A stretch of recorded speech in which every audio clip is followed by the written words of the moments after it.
बच्चों, district resource group या DRG माध्यम के लिए मैंने जो चैप्टर सेलेक्ट किया है वो है गतिमान आवेश तथा चुंबकीय क्षेत्र। कुछ बुक्स में इस चैप्टर का नाम वैद्युत धारा के चुंबकीय प्रभाव भी लिखा गया है। ऐसा इस कारण से है कि गतिमान आवेश के कारण ही वैद्युत धारा उत्पन्न होती है।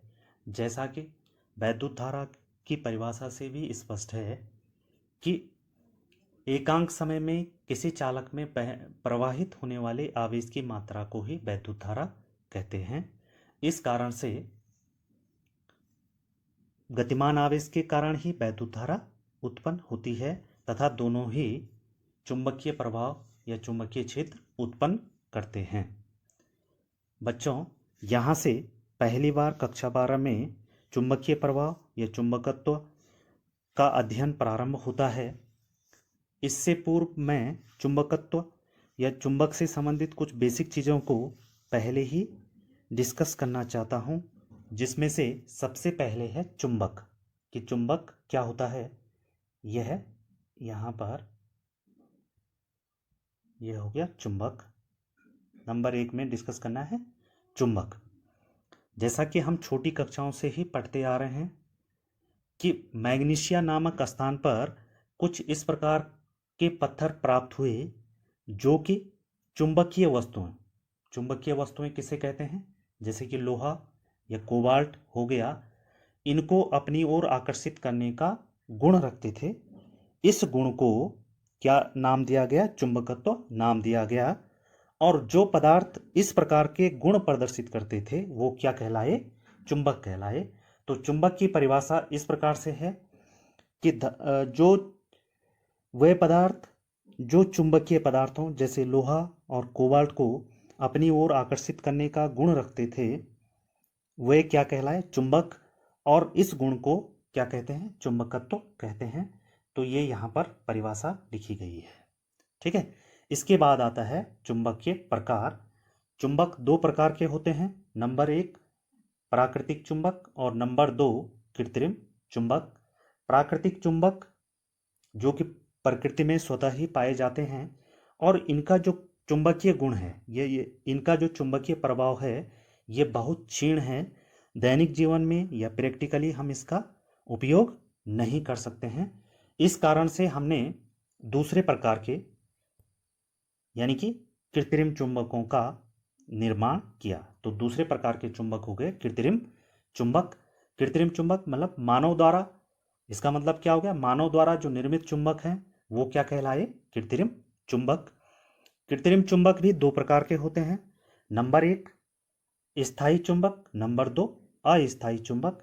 स्थायी चुंबक वे चुंबक होंगे जिनका जो चुंबकीय गुण है वो स्थायी होता है। और इसके कुछ उदाहरण या उपयोग के कुछ उदाहरण मैंने यहाँ पर लिखे हैं। जैसे स्पीकर में जो चुंबक का प्रयोग किया जाता है तुमने देखा होगा कि स्पीकर के बाहर से एक गोल जो छल्ला होता है वो क्या होता है, चुंबक होता है। दूसरा चुंबकीय सुई अपने आप में क्या है, एक छोटा चुंबक है। तीसरा गैल्वेनोमीटर तथा या धारामापी में स्थायी चुंबक का प्रयोग होता है। ठीक है। दूसरे प्रकार का जो चुंबक है वो है अस्थायी चुंबक।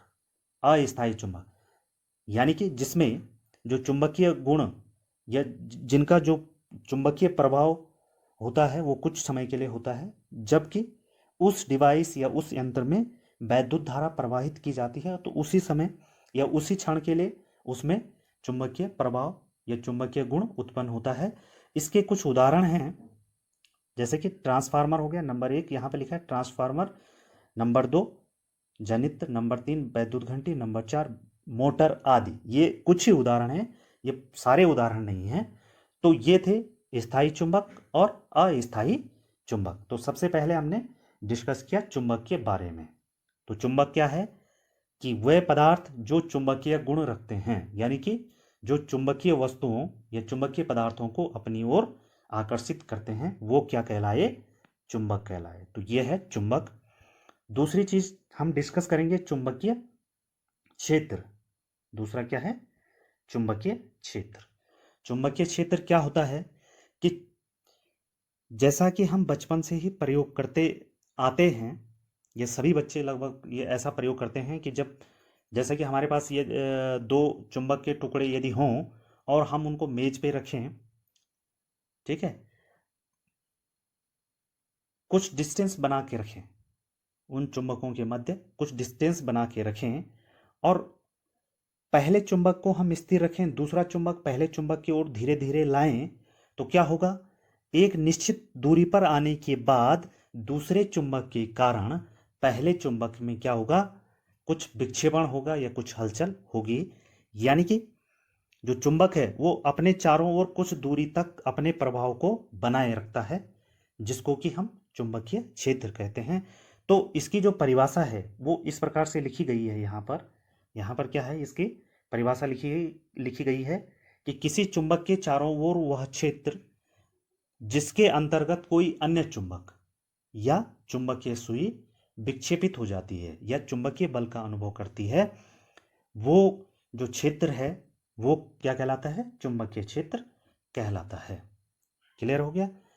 अब नेक्स्ट तीसरे नंबर पर जो चीज़ है वो क्या है, चुंबकीय। बच्चों, इस वीडियो के साथ मैं दो डायग्राम ऐड कर रहा हूँ। पहला डायग्राम ये है और दूसरा डायग्राम ये है। इन डायग्राम की मदद से हम चुंबक, चुंबकीय बल, चुंबकीय क्षेत्र तथा चुंबकीय बल रेखाओं को और स्पष्ट कर सकते हैं। जैसा कि पहले डायग्राम में दिखा रखा है कि यहाँ पर दो दंड चुंबक शो हो रहे हैं और N और S इनके ध्रुव हैं, ठीक है। तो इस वाले में देखो, जब हम विपरीत ध्रुवों को एक दूसरे के समीप लाते हैं तो उनके मध्य आकर्षण का बल लगता है, वे एक दूसरे को अट्रैक्ट करते हैं। और इसके दूसरे भाग में दिखाया गया है कि जब हम समान ध्रुवों को एक दूसरे के समीप लाते हैं, जैसे कि यहाँ पर N और N एक दूसरे के समीप ला रखे हैं, तो वो क्या करते हैं, एक दूसरे को रिपल यानी कि प्रतिकर्षित करते हैं। तो ये हो गया चुंबकीय बल और उसकी प्रकृति। इस डायग्राम के दूसरे जो भाग है उसमें चुंबकीय बल रेखाएं दिखाई गई हैं। अब इसमें पहली चीज़ हम ये स्पष्ट कर सकते हैं कि जहाँ तक चुंबकीय बल रेखाओं की रीच होगी यानी कि पहुँच होगी, उतना क्या होगा, चुंबकीय क्षेत्र होगा। दूसरा, यहाँ पर एरो के साथ इनके जो चलने की दिशा है वो दिखाई गई है। तो ये क्या होती हैं, चुंबकीय बल रेखाएं N से S की ओर चलती हैं। चुंबक के समीप ये सघन है, उसके बाद जैसे चुंबक से दूर स्थान की ओर जाएंगे हम तो इनकी विरलता बढ़ती जाएगी। तीसरा क्या है कि ये बंद वक्र के रूप में होती हैं। तो बंद वक्र के रूप में कैसे होंगी ये, कि ये केवल ये इन वक्रों का बाहर वाला हिस्सा हमें दिखाई दे रहा है, लेकिन ये चुंबक के अंदर इस प्रकार से चलती है। क्लियर हो गया। तो यहाँ से इधर की ओर और चुंबक के भीतर S से N की ओर। तो ये है चुंबक तथा चुंबकीय बल के बारे में, और यह है चुंबकीय बल रेखाएं। इस प्रकार का डायग्राम या इस प्रकार के वक्र के रूप में प्राप्त होती हैं। अब हम इसके बाद चलते हैं मुख्य जो टॉपिक था उन पे। हम जानते हैं कि चुंबक के दो ध्रुव होते हैं, वो उनमें स्वतः ही डेवलप हो जाते हैं। किसी भी चुंबक में एक ध्रुव नहीं हो सकता, चाहे उन चुंबकों को हम परमाणुीय लेवल पे भी ले जाएं, उस पर भी उनमें दो ध्रुव होते हैं। एक ध्रुव को हम बोलते हैं उत्तरी ध्रुव और दूसरे ध्रुव को बोलते हैं दक्षिणी ध्रुव। ठीक आवेशों की तरह, जैसे कि समान आवेशों के मध्य प्रतिकर्षण होता है और विपरीत आवेशों के मध्य आकर्षण होता है, उसी प्रकार यहाँ पर समान ध्रुवों के मध्य प्रतिकर्षण होता है और विपरीत ध्रुवों के मध्य आकर्षण या आकर्षण का बल लगता है। ठीक है, तो इसे बोलते हैं हम चुंबकीय बल। इसी के कारण जो है चुंबकीय प्रभाव दर्शाते हैं। ठीक है, तो यहाँ पर आवेशों के मध्य लगने वाले जो कुलामीय बल होते हैं, जिनको कि हम स्थिर वैद्युत बल भी कहते हैं, ठीक उसी प्रकार या उसी के समतुल्य चुंबकों के मध्य भी बल लगता है, जिसको कि हम चुंबकीय बल कहते हैं। और चुंबकीय बल आकर्षण तथा प्रतिकर्षण दोनों ही प्रकार के बल होते हैं। ये समान ध्रुवों के मध्य क्या होता है, प्रतिकर्षण का बल लगता है और विपरीत ध्रुवों के मध्य आकर्षण का बल लगता है। हम जानते हैं कि चुंबक के दो ध्रुव होते हैं जिनको कि हम क्या कहते हैं, उत्तरी ध्रुव और दक्षिणी ध्रुव।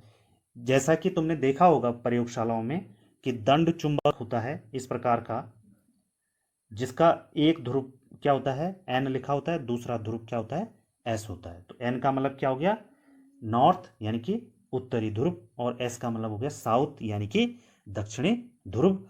और यदि दो चुंबक आए तुम्हारे पास तो क्या होगा, जो विपरीत ध्रुव होंगे इनके मध्य जो है आकर्षण होगा, और जो समान ध्रुव होंगे इनके मध्य क्या होगा, प्रतिकर्षण होगा। तो ये तो थे चुंबकीय बल। अगला जो डिस्कस है वो होगा चुंबकीय क्षेत्र रेखाओं अथवा चुंबकीय बल रेखाओं। दोनों एक ही चीजें हैं ये। कुछ किताबों में चुंबकीय क्षेत्र रेखाएं लिखा होगा, कुछ किताबों में चुंबकीय बल रेखाएं लिखा होगा। अब ये मैं यहाँ पर डिस्कस इसलिए पहले कर रहा हूँ क्योंकि इनका घनत्व, जो चुंबकीय बल रेखाओं का जो घनत्व होता है वही चुंबकीय क्षेत्र की जो तीव्रता होती है उसका मापदंड है।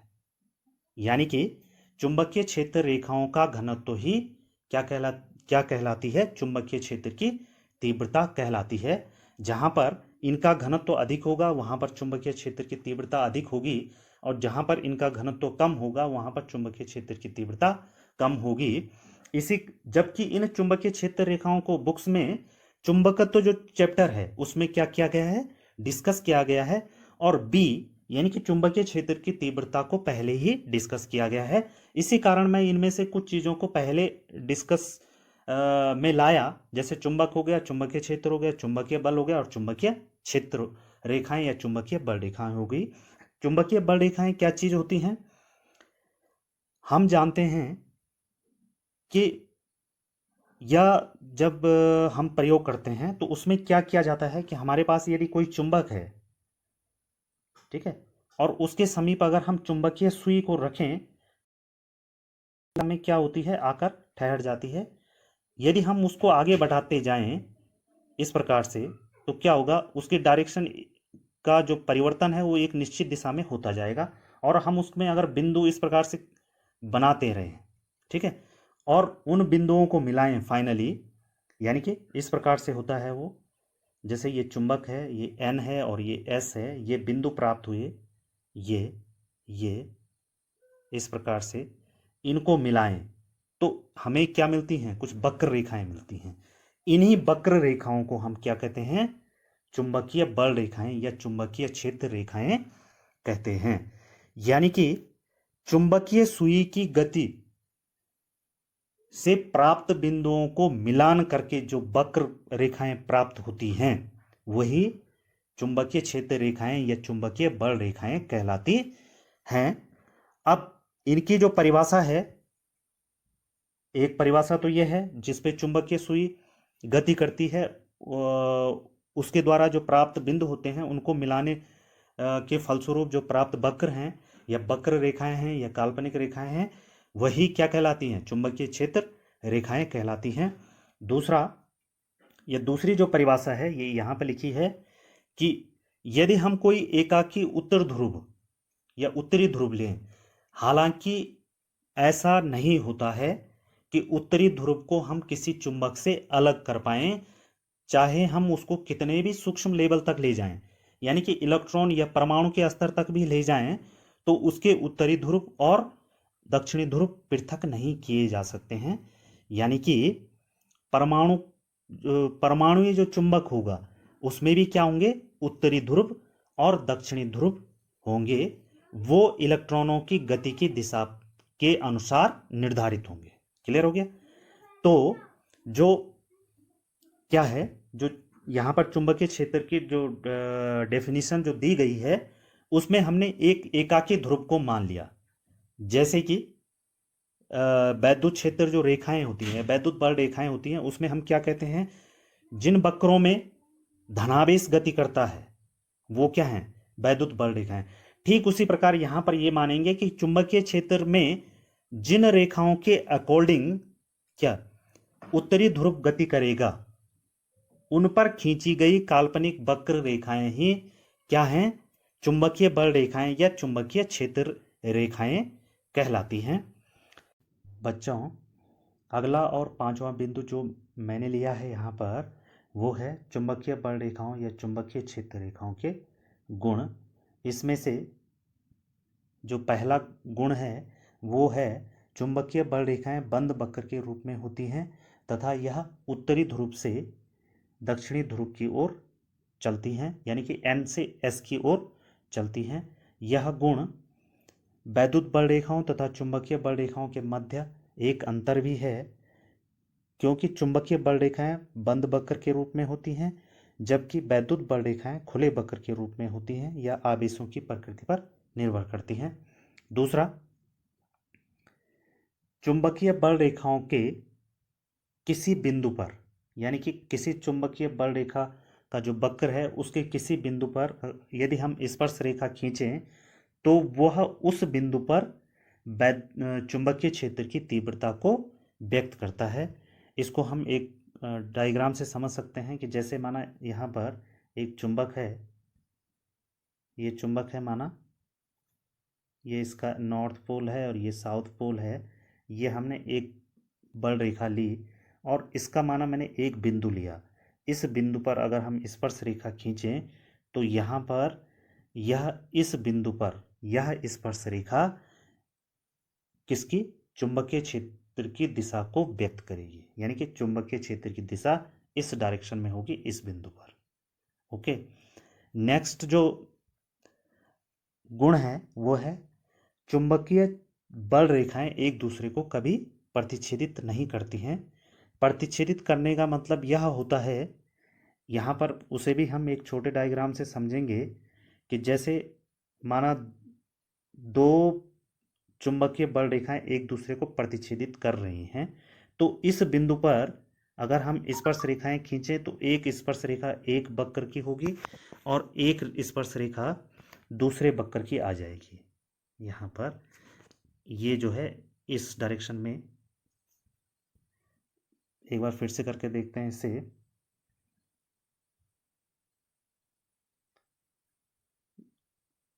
ये इस डायरेक्शन में आ जाएगी स्पर्श रेखा इस बिंदु पर, और दूसरे वक्र के लिए इस डायरेक्शन में आ जाएगी। ओके, तो यानी कि यहाँ पर एक चुंबकीय क्षेत्र की दो दिशाएं व्यक्त हो जाएंगी या प्रदर्शित होंगी। ऐसा होना संभव नहीं है। ऐसा तभी हो सकता है जब एक स्थान पर दो चुंबकीय क्षेत्र हों, जबकि एक धारावाही चालक या एक गतिमान आवेश या एक चुंबक एक बिंदु पर एक ही दिशा व्यक्त करता है। इस कारण से चुंबकीय क्षेत्र रेखाएं या बल रेखाएं एक दूसरे को प्रतिच्छेदित नहीं करती हैं। अगला है, किसी स्थान पर चुंबकीय बल रेखाओं का घनत्व उस स्थान पर चुंबकीय क्षेत्र की तीव्रता को व्यक्त करता है या चुंबकीय क्षेत्र की तीव्रता के परिमाण को व्यक्त करता है। यदि किसी स्थान पर चुंबकीय बल रेखाएं सघन हैं तो वहां चुंबकीय क्षेत्र की तीव्रता क्या होगी? अधिक होगी, बनिस्पत कि जिस स्थान पर चुंबकीय क्षेत्र की चुंबकीय बल रेखाओं का घनत्व विरल है, यानी कि जिस स्थान पर चुंबकीय बल रेखाएं विरल हैं वहां चुंबकीय क्षेत्र की तीव्रता का जो परिमाण होगा वो क्या होगा? कम होगा। अतः चुंबकीय बल रेखाओं का घनत्व किसी स्थान पर चुंबकीय क्षेत्र की तीव्रता को व्यक्त करता है।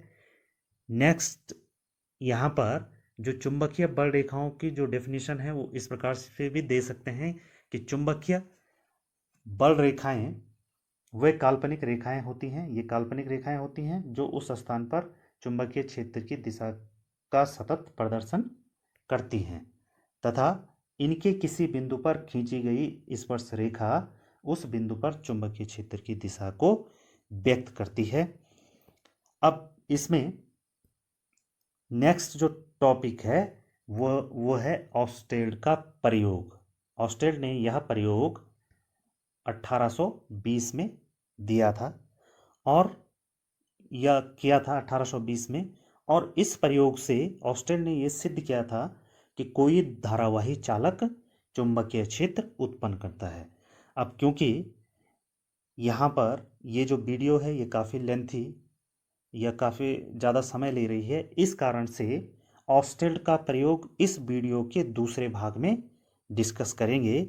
यहाँ हमने चुंबकीय क्षेत्र रेखाओं तक इस टॉपिक की चर्चा की है। तो नेक्स्ट जो वीडियो बनेगा वो ऑस्टेल्ड के प्रयोग पर बनाएंगे। ओके।